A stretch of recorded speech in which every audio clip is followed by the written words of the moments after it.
Hey everyone, welcome to my channel. I have this video on plain and it's just for ASMR. And this one is actually going to be explaining what we're doing here, and we're going to be cooking a chili. It's just a recipe that I made with things that I already had in my kitchen. It's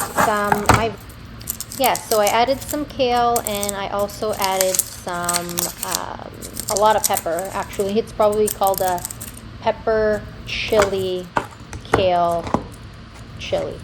Anyways, here we go, chopping up some onions, just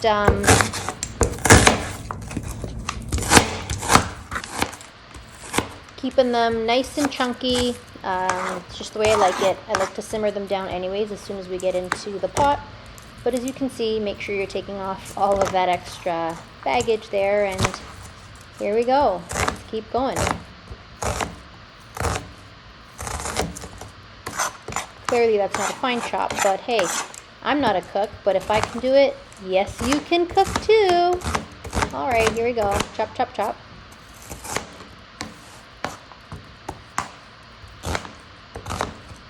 And let's get that oil heated up now in the pan. I'm using a cast iron pot, and just put a lot of olive oil right there in the bottom. Get that sizzling. I start out at a high.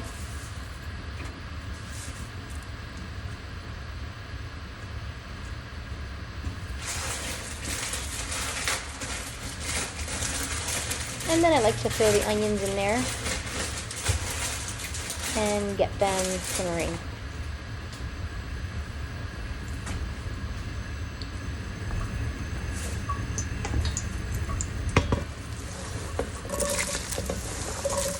There you go, big chunky onions. I don't like to add any salt at this point. I just want the onions to just do their thing in the oil and melt out. Quick stir.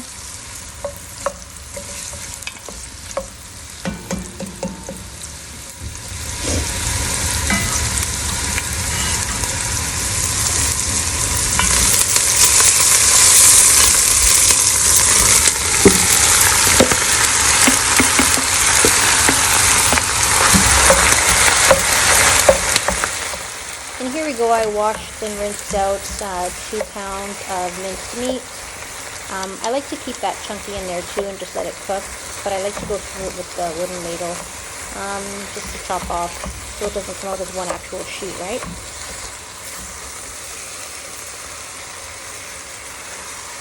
As you can see, it's already getting brown. Just let it do its thing.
And now we're cooking it down. Some people like to actually drain out that oil. I like to keep it in the chili, keep it in there for flavor. I didn't use so much oil at the beginning anyways, so in the meantime, here we go.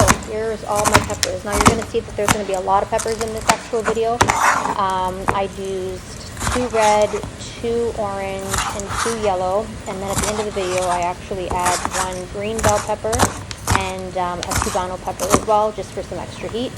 I like to keep these chunky. I like my chili chunky. I think I've said that enough times, but as you can see, it's just chop, chop, chop, and here we go.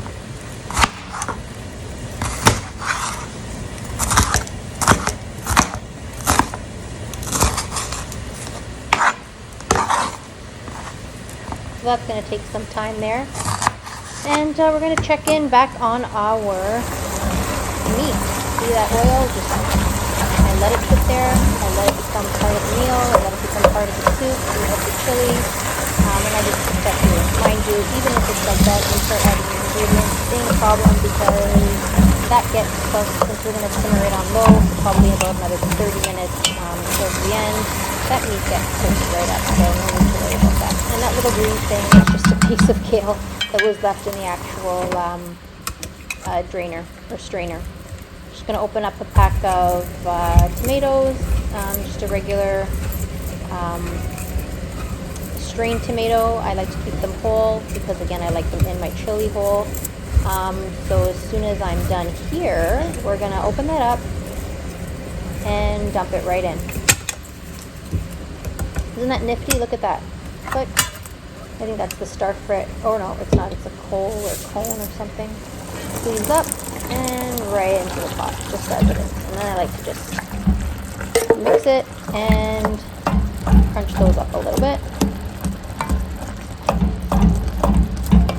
Nice chunky tomatoes.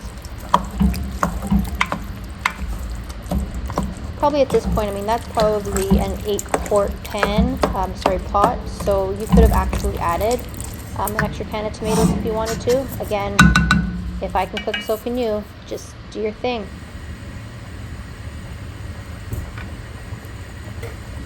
And we're going to check in on my chopping and the actual peppers that are there. So let's see what's going on that end.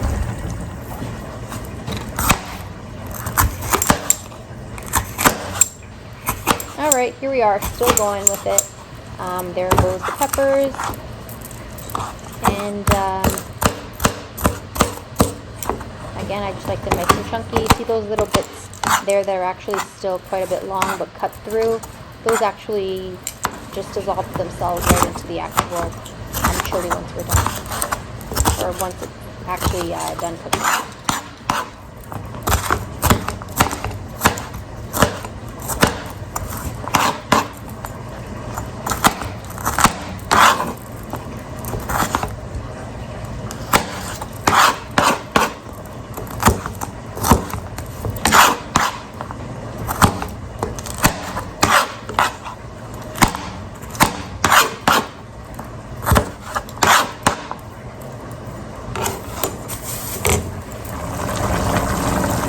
Right into the pot we go. Nice big chunks, and you can see that tomato sauce has been thickening with the minced meat or the ground beef, however you want to call it. Got the onions in there. Still saw that little green piece of kale that I chopped up from the strainer from before. So that's in there. And like I said, anything goes. Let's get to chopping up all of that kale now.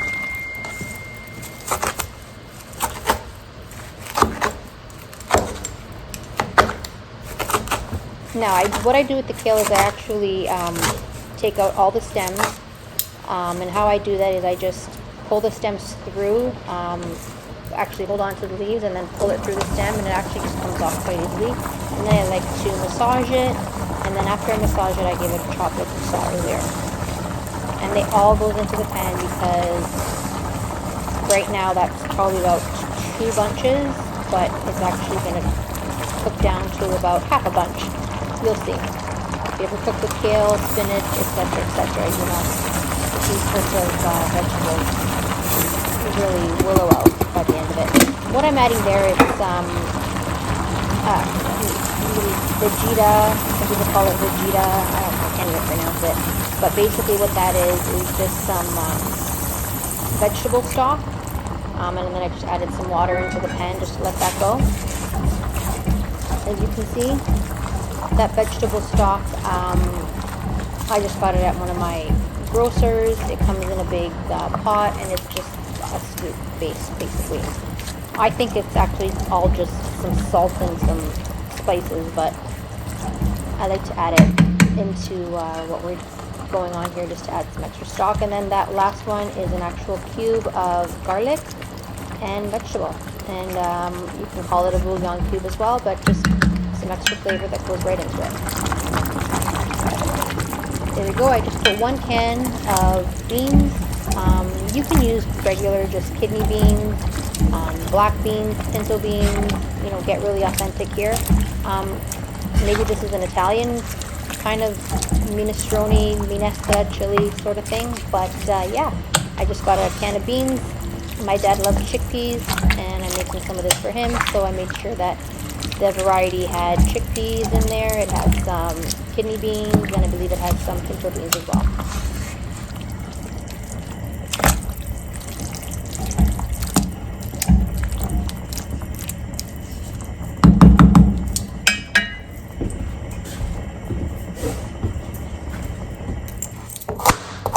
You can see that melded in quite nicely, and here we go cutting up some carrots.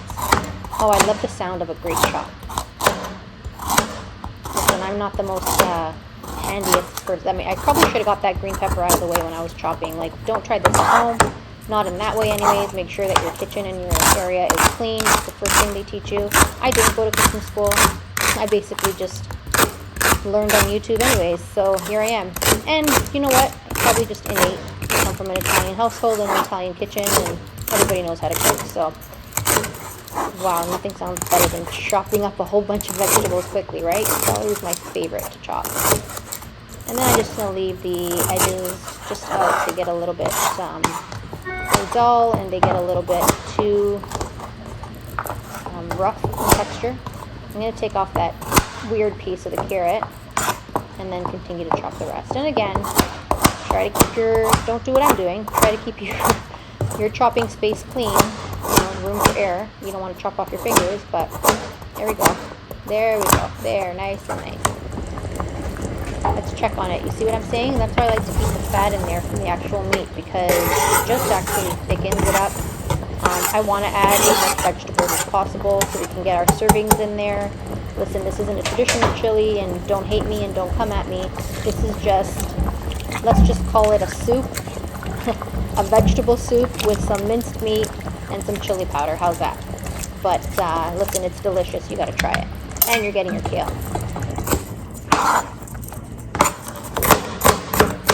Okay, and like I said, I wanted to add some of that extra bell pepper. It just adds a little, not as sweet, it's more of a dull tasting pepper, but it's, dare I say, like a minty.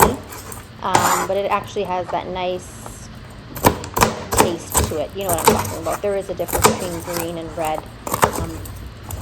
And I just like to chop that up. As you can see, these are going to go a little finer just because I'm putting them in towards the end of the cookout. So the other ones went in a bit sooner, right before. So I just gave these ones a little bit more of a finer chop, just so that they could meld in with the actual chili.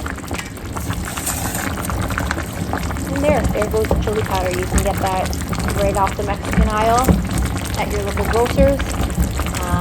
Taco seasoning works fine. Listen, as long as it has, or you can make your own with cayenne pepper, cumin, chili seasoning, some paprika if you like, smoked paprika, and that's pretty much about it. I may be missing something, but if you don't want to go get all those spices, pack it off the shelf, works just the same.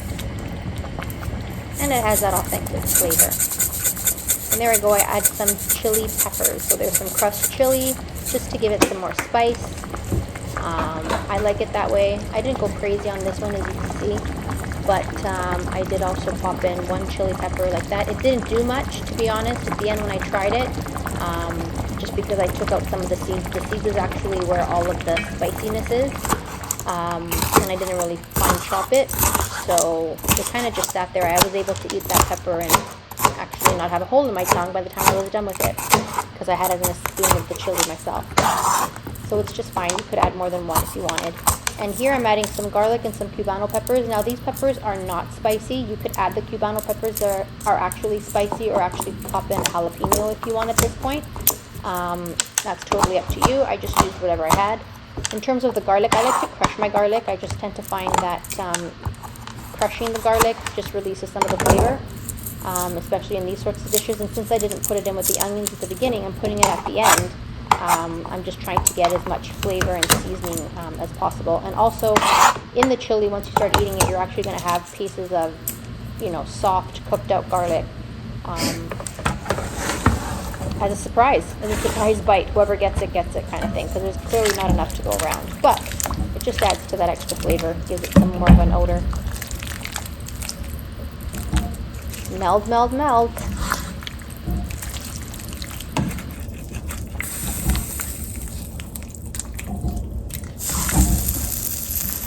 And that's it. I'm going to give it a little bit more of a stir. As you can see, those are quite some chunky pieces. The kale is all gone, can't even find it. And we just let it go. Right there, I'm just adding a little bit of crushed pepper, black pepper, and a little bit of garlic salt at the end with a little bit of garlic powder. Letting it simmer. I put it now on a low simmer. It's boiling at this point. So I put it on a low simmer and I just let it sit there. You know what? This is even better the next day, believe it or not. Put it in a couple containers, freeze it if you want, and then just defrost it. Pop it right back in a pan, add a little bit of water for moisture, put the lid on the pan and let it go, and it'll just defrost on its own, and there you got your chili again. But listen, I like to put the lid on at this point and just let it sit and let it do its thing. It'll get all mushy and gushy and delicious. As I was making it, I couldn't wait. I really wanted to try it myself. So once I popped the lid on and it was at that boiling point, I did take some out just to taste. And I'll show you what we got. There you go. See some of those chickpeas, delicious. As you can see, it's still boiling and I'm popping it in the dish. I just had to try it. Look, it's delicious. It has all the vegetables in there for you. I'm not going to say it's fat-free. I'm not going to say it's carb-free because you got all those peppers and tomatoes in there, which are just naturally occurring carbs. But I didn't put any potatoes. You have your beans in there, which also add some carbohydrates. But, you know, we're talking about some good quality carbohydrates. These are all organic vegetables, organic kale. You got your meat in there for protein lovers, the whole lot. There you go. Enjoy. And guess what? It's even better the next day and the day after that. Thanks. Subscribe, like, and share, guys.